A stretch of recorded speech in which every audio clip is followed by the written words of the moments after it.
Yeah, I mean, it's what my off season looks like has changed, pretty drastically in the last 5 years, where it was always just in basketball shape because I was always playing basketball, whether it was here, whether it was in Russia, Olympic team. It was just, this continual cycle of playing basketball, which, was great on one end where you're always in basketball shape and, you're always ready to go. And then, the flip side is the grind, mentally, physically, always have to be game ready. So that's changed for me in the last 2-3 years. And now, it's turned more into a Monday through Sunday, and every single day is, working towards, training camp and then towards the opener. So it's an everyday thing for me. It's literally like drinking water. I have to do certain things every single day to be ready to go on the court. And that stays true to till today. There's a certain regiment that I go through every single day. A lot of miles, a lot of years playing, and it's the maintenance stuff that's so important at this point. I mean, whenever you get mentioned in that breath by your peers, I think that means more than anything. And I just think that comes from being consistent, trying to get better every year. And even at this point, year 17, I feel like there's still room for growth in a lot of areas in my game and a lot of things that I want to do, especially on this team. When you look at our roster, like you said, having BG back, having Skylar have a full offseason and a full training camp, bringing in Kia Nurse, Lon, Sophie, and Breezy coming back for their third year. I feel like there's just a lot of positives coming in. Megan Walker and Shea Petty after the summer she had with us last year. You just see all these things and all these pieces, and if we can all get on the same track and working towards the same goal, I think we can do some special things this summer. But that's just all nonsense if we don't come in and put the work every day. Yeah, social media has its positives. Obviously, it has its negatives. I don't really live in that world, so I can really care less what people have to say. When it comes to BG, she's been battling that her whole life, and she's handled it in such a great way. You sometimes you just can't care. You can't care so much in what a stranger has to say. That's how I approach things. I really only care about what my family says about me, my teammates, my close friends. Like, if you start worrying about what everyone has to say about you, then you're going to be living a very hard life. And I just never lived in that realm, and I can care less. This facility, they did an amazing job. Our practice facility, the arena, playing in front of the X Factor. That's what's different. Don't have Diana there with me anymore. So it's definitely different. The play is a little bit different. You got a lot of the national team players from all over playing on all the top EuroLeague teams, and then Russian league, is a grind. So it feels good just to be back home, though, after everything. Got them championships, though. Sometimes I'm human. For the most part, I do good with it. And then I have my moments where it's just like, I'm human, it gets to me. And sometimes I'll have a little back and forth with somebody on Instagram that's super over entitled or doesn't know anything about our league or anything about me. Everybody always has their own opinions, and I'm all for opinions. It's just sometimes how they attack our league and us as women playing basketball. It's just just rude and honestly disheartening.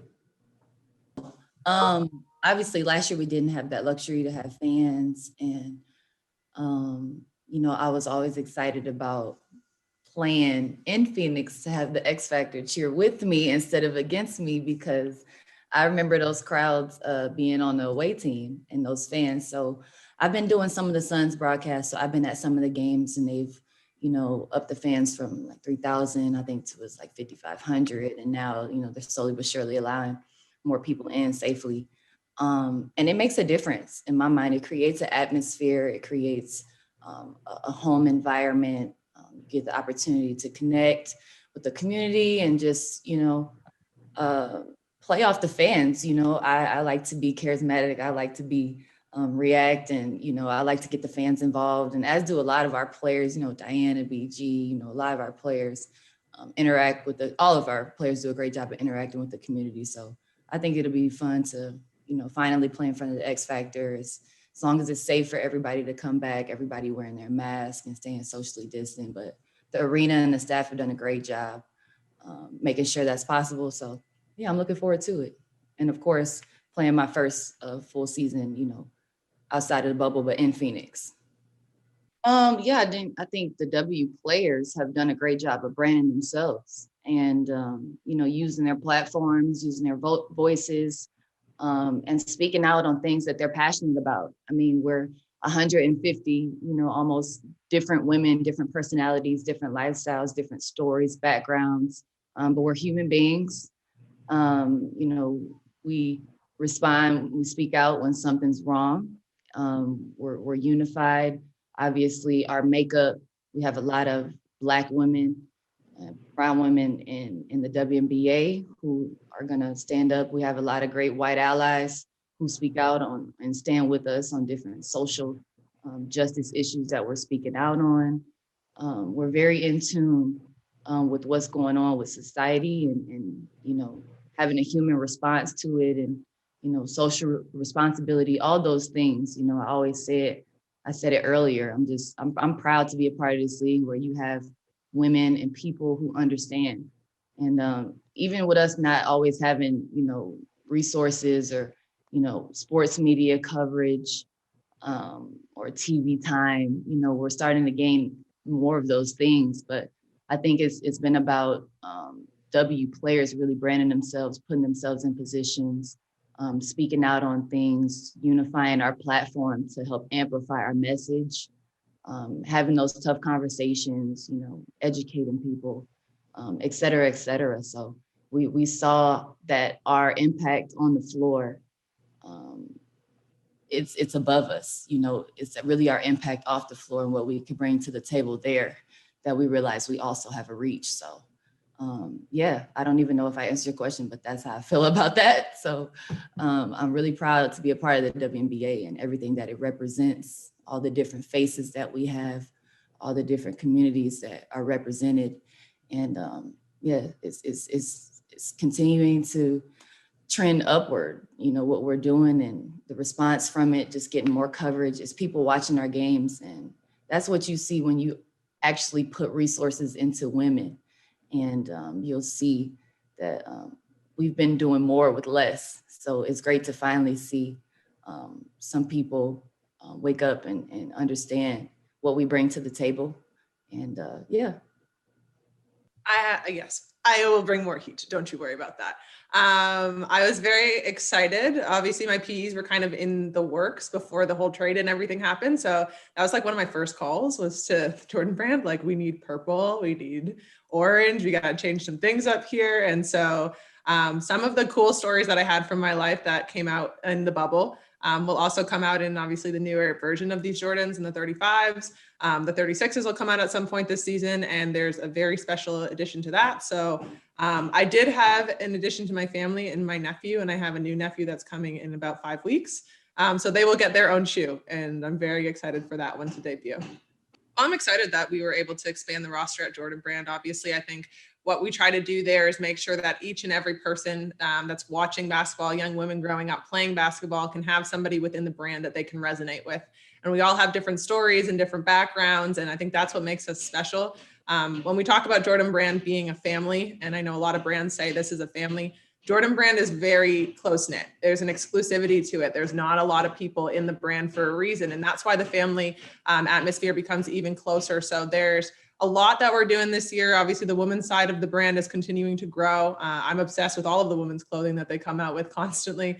And so I'm glad that that was able to grow. And on the branding side, for me personally, I've been very fortunate this off season to continue to build on a number of different brands and different partnerships within the United States, but mainly within Canada as well. I knew coming out of college that there was a market there as one of few female basketball players that are out in Canada. So being able to work with the Raptors and on national television every single day there that they played games, that was helpful as well. And I'm grateful to have these brands like Coca-Cola behind me. Okay, so it depends on a lot of things. North of the border, obviously, I think we've found success in doing it with the Raptors to a certain extent. They do find a little bit of trouble to getting superstars to play there for some reason. Kawhi, I think, is helping kind of change that narrative of what's happening in the North. But at the same time, I do think because there was a championship in 2019, like anybody else, we are bandwagoners and we jump on basketball. And right now, that's what's happened in Canada.